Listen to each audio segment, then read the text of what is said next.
अस्सलाम वालेकुम।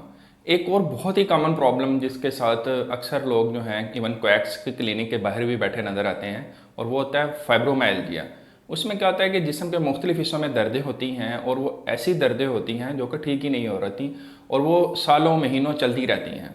इसकी तशख़ीस भी ऐसे ही की जाती है कि अगर 3 माह से ज़्यादा ऐसी पेन हो रही हो जो कि ठीक ना हो रही हो तो उसको हम फाइब्रोमाइल्जिया कहते हैं।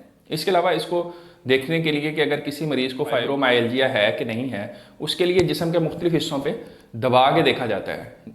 जब हम प्रेशर देते हैं हम जिस्म के मुख्तलिफ हिस्सों पे तो उस मरीज़ को पेन का एहसास होता है। अच्छा, ये दर्द जिस्म के दोनों साइडों पे होगी और दर्द के ऊपर वाले हिस्से में और नीचे वाले हिस्से यानी टांगों में भी होगी, तो फिर हम कहेंगे कि ये फाइब्रोमाइल्जिया है। इसके लिए क्या होता है कि अक्सर लोग जो हैं वो क्वैक्स के पास या लोकल जीपीज़ के पास जाते रहते हैं, हर रोज़ कोई ना कोई इंजेक्शन लगवाते रहते हैं या फिर ड्रिप्स लगवाते रहते हैं। जी ताकत की डॉक्टर साहब ड्रिप लगा दें या फिर हमें कोई इंजेक्शन लगा दें।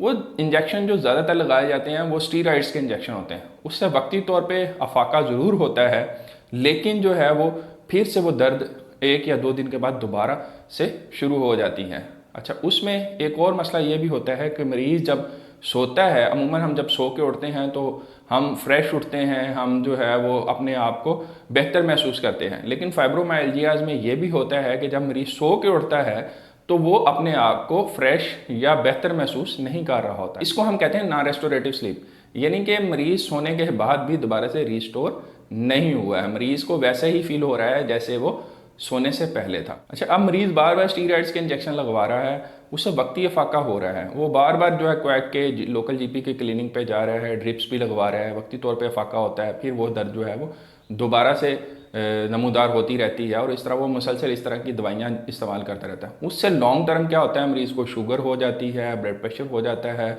वेट गेन हो जाता है, जिस्म फूलना शुरू हो जाता है और इस तरह के दूसरे जो है मसाइल भी शुरू हो जाते हैं। अब मरीज़ को ये नहीं पता कि वो जो दवाइयाँ पेन के लिए लगवा रहा था उसी की वजह से ये सारा कुछ शुरू हुआ है।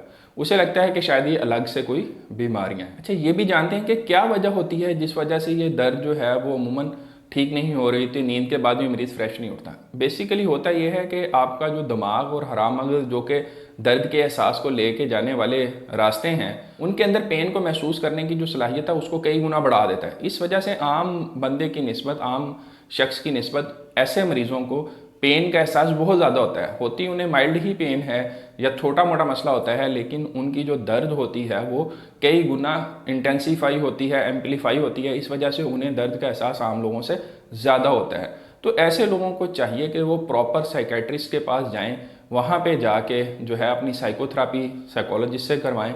इसके अलावा कुछ दिमाग को रिलैक्स करने वाली दवाइयाँ भी इस बीमारी में कारगर साबित हो सकती हैं, क्योंकि पेन किलर्स इस बीमारी में बिल्कुल भी जो है वो फ़ायदा नहीं देते, बल्कि लॉन्ग टर्म जब पेन किलर्स या स्टीरॉइड्स का इस्तेमाल करते हैं तो फिर उससे जो मैंने मुख्तलिफ़ किस्म के मसाइल बताए हैं, बीमारियाँ बताई हैं, वो भी जन्म लेना शुरू हो जाती हैं। इसीलिए अगर कोई शख्स ऐसा है जिसको जिस्म के दोनों हिस्सों में यानी कि दाईं और बाईं तरफ भी दर्द हो रही हो, जिस्म के ऊपर वाले हिस्से यानी दाढ़ में और नीचे वाले हिस्से यानी टांगों में भी दर्द हो रही हो और वो दर्द ठीक ना हो रही हो, इसके अलावा वो जब सो के उठता है तो अपने आप को फ्रेश महसूस ना करता हो, तो उसे चाहिए कि प्रॉपर किसी स्पेशलिस्ट के पास जाए, उससे इलाज करवाए, ना कि वक्ती तौर पे इंजेक्शंस या ड्रिपों से अपना काम चलाता रहे और अल्टीमेटली वो फ़ायदे की बजाय नुकसान उठाए। उम्मीद है आपको ये वीडियो पसंद आई होगी। वीडियोस को देखने का, चैनल को सब्सक्राइब करने का आपका बहुत शुक्रिया।